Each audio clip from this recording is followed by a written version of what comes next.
मार्गदर्शन कर रही है और ये नया भारत एक सशक्त और समृद्ध भारत के रूप में दुनिया के सामने अपनी ताकत का परचम लहराने का कार्य कर रहा है। और भारतीय जनता पार्टी का प्रत्येक कार्यकर्ता इस पर गौरव की अनुभूति करता है। हम सबको इस पर गौरव की अनुभूति भी करनी चाहिए। भाइयों बहनों, मैं क्रांति और प्राकृतिक संसाधनों से भरपूर इस क्षेत्र में राष्ट्रीय अध्यक्ष जी का इसलिए भी स्वागत करता हूं कि उन्होंने वैश्विक महामारी कोरोना के दौरान भारतीय जनता पार्टी के प्रत्येक कार्यकर्ता को उस समय उसको एक ही कार्य दिया कि सेवा ही संगठन है और सेवा ही संगठन के माध्यम से भारतीय जनता पार्टी का प्रत्येक कार्यकर्ता जनता जनार्दन की सेवा के लिए कार्य करेगा। भाइयों बहनों, ये हमारे लिए राजनीतिक मुद्दा नहीं था, ये हमारे लिए मानवता को बचाने का एक पवित्र राष्ट्र धर्म था।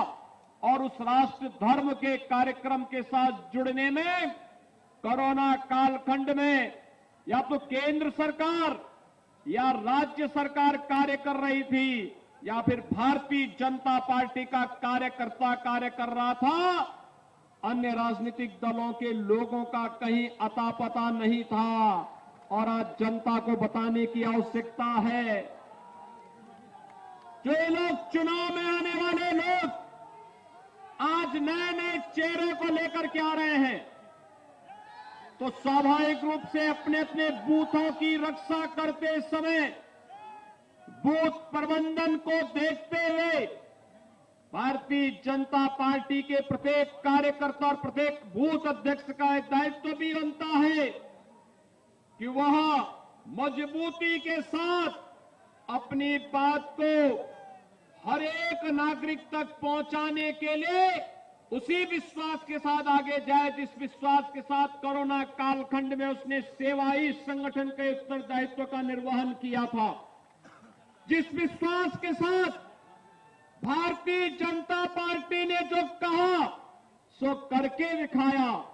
आपने देखा होगा आज 2014 में जो प्रधानमंत्री मोदी जी ने कहा,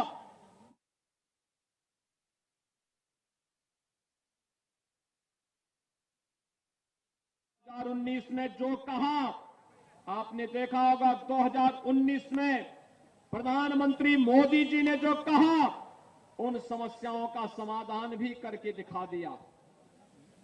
कोरोना से तो सबसे अच्छा प्रबंधन दुनिया के अंदर भारत का है ही, लेकिन भाइयों बहनों, उत्तर प्रदेश का कौन ऐसा कार्यकर्ता होगा जो अयोध्या में श्री राम जन्मभूमि पर भगवान राम के भव्य मंदिर निर्माण के लिए एक नए विश्वास के साथ, जिसने जनता के सामने बात न कही हो और जब भी वह जनता के बीच जाता था एक ही बात कहता था कि रामलला हम आएंगे, मंदिर वही बनाएंगे। लेकिन भाइयों बहनों, मोदी जी ने उस सपने को भी साकार कर दिया। आपको याद होगा 5 अगस्त 2020 को प्रधानमंत्री मोदी जी स्वयं अयोध्या पधारे और अयोध्या में श्री राम जन्मभूमि पर भव्य राम मंदिर के निर्माण का मार्ग भी प्रशस्त कर दिया। आपने कोरोना कालखंड में देखा होगा भाइयों बहनों, फ्री में टेस्ट, फ्री में उपचार, हर गरीब को फ्री में प्रधानमंत्री अन्न योजना के अंतर्गत खाद्यान्न की व्यवस्था करना। और यही नहीं, अब तक देश 112 करोड़ लोगों को फ्री में वैक्सीन भी दे चुका है। उत्तर प्रदेश 15 करोड़ लोगों को फ्री में वैक्सीन दे चुका है। ये भी अगर किसी के कारण संभव हो पाया है, प्रधानमंत्री मोदी जी के कारण हो पाया है। आप थोड़ा मुझे यहां पर बताइए, भारतीय जनता पार्टी के कितने बूथ अध्यक्षों ने वैक्सीन ली है? वैक्सीन आप बताइए यहां पे। आप सबका मैं अभिनंदन करता हूं और आपका आह्वान करता हूं कि भाइयों बहनों, ये फ्री में वैक्सीन, सबको वैक्सीन। धन्यवाद मोदी जी। इस अभियान को अभी घर घर तक पहुंचाने की आवश्यकता है और इस लक्ष्य को लेकर के जहां एक और हमें कार्य करना होगा। आपको याद होगा प्रधानमंत्री अन्न योजना 2017-2020 में 7 महीनों तक, 2021 में 8 महीनों तक, होली से लेकर दीपावली तक प्रधानमंत्री मोदी जी ने दिया। और भाइयों बहनों, दीपावली से होली तक प्रधानमंत्री अन्न योजना को प्रदेश सरकार ने कहा है हम प्रदेश के 15 करोड़ गरीबों तक फ्री में इस राशन की सुविधा को उपलब्ध करवाने का कार्य करेंगे। भाइयों बहनों, आप याद करिए, 15 करोड़ लोगों को फ्री में खाद्यान्न, अंत्योदय कार्ड धारक को 35 किलो फ्री में खाद्यान्न मिलेगा, गेहूं या चावल। लेकिन साथ साथ 1 किलो दाल, 1 किलो खाद्य तेल, 1 किलो चीनी और 1 किलो नमक भी राज्य सरकार अलग से उपलब्ध करवाने का कार्य करेगी। संकट का साथी कौन? भारतीय जनता पार्टी। कौन है संकट का साथी?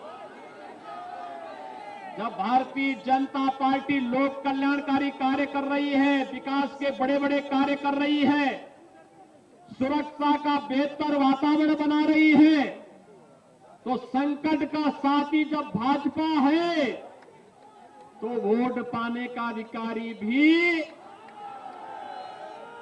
और यही तो हमें कह के जाना है। भाइयों बहनों, प्रदेश में 2017 के पहले हर तीसरे चौथे दिन दंगे होते थे। आज यहां पर मैं चेतावनी दूंगा उस व्यक्ति को जो यहां पर सिटीजनशिप अमेंडमेंट एक्ट के नाम पर फिर से भावनाओं को भड़काने का कार्य कर रहा है। और भाइयों बहनों, मैं इस अवसर पर चाचा जान और अब्बा जान के नैया से कहूंगा कि वे सावधान होकर के सुन लें। अगर प्रदेश की भावनाओं को भड़का करके माहौल खराब करोगे तो फिर शक्ति के साथ सरकार निपटना भी जानती है। आज प्रदेश में दंगा नहीं, हर व्यक्ति जानता है कि ओवैसी समाजवादी पार्टी के एजेंट बनकर के प्रदेश में भावनाओं को भड़काने का कार्य कर रहे हैं। लेकिन उत्तर प्रदेश आज इस दिशा में आगे बढ़ चुका है। अब दंगा नहीं, दंगा मुक्त प्रदेश के रूप में उत्तर प्रदेश की पहचान है। और आज प्रदेश में जनता इस संकल्प को लेकर के आगे बढ़ चुकी है कि हमें विकास और नए भारत के, नए उत्तर प्रदेश के रूप में अपने आप को स्थापित करना है। उत्तर प्रदेश में अब दंगों के लिए नहीं, माफियाओं की सरपरस्त सरकार नहीं, माफियाओं की छाती पर बुलडोजर चलाने वाली सरकार आज प्रदेश के अंदर कार्य कर रही है। और भाइयों बहनों, ये एक विश्वास हर एक गांव में, हर एक गरीब को, हर एक किसान को, हर एक महिला को, हर एक बेटी और बहन को दिलाने की आवश्यकता है। और यह विश्वास दिलाने का काम बूथ अध्यक्ष के रूप में आपकी टोली अपने अपने बूथ पर कर सकती है। और यही तो कार्य 2014 में, 2017 में, 2019 में, यही तो विश्वास आप सभी बूथ अध्यक्षों ने अपने अपने क्षेत्र में करके दिखाया था। आज वही संकल्प लेने के लिए हम यहां पर उपस्थित हुए हैं। मैं एक बार फिर से आपका आह्वान करूंगा। प्रधानमंत्री मोदी जी ने एक मंत्र दिया था कि बूथ जीता तो चुनाव जीता। क्या? बूथ जीता तो